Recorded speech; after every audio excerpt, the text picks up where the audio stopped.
آپ نے فرمایا کہ یہ سفید بال جو ہے اس کو ڈھکو، اور یہود کی طرح جو ہے نا بالکل سفید دم نہ رکھو۔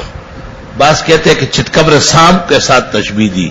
یہ آپ نے ابو بکر صدیق کے والد ابو قحافہ کو کہا تھا کہ اس کو رنگو، تو انہوں نے پوچھا تو آپ نے کہا سیاہ اور سرخ ملاؤ، حنا اور کتم۔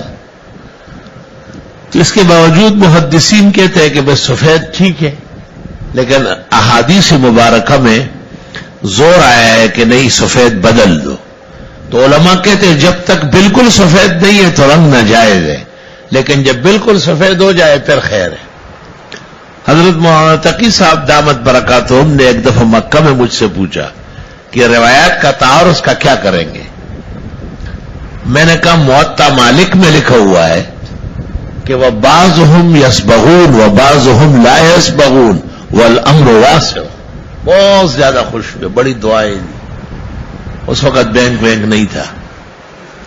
مولانا عبد القیوم گلگیتی کے یہاں ملاقات ہوئی تو فرمایا حیرت کی بڑی کہ اللہ اکبر موطا، میں نے کہا موطا منگوا لی گئی، کتاب الدعوات سے پہلے یہ روایت۔ امام مالک نے معارض روایتیں پیش کے اخیر میں کہا فَبَعْضُهُمْ يَسْبَغُونَ، بعض لوگ داڑھی رنگتے تھے، وَبَعْضُهُمْ لَا يَسْبَغُونَ، بعض نہیں رنگتے تھے، وَالْأَمْرُ وَاسِعٌ، گنجائش ہر ایک کی۔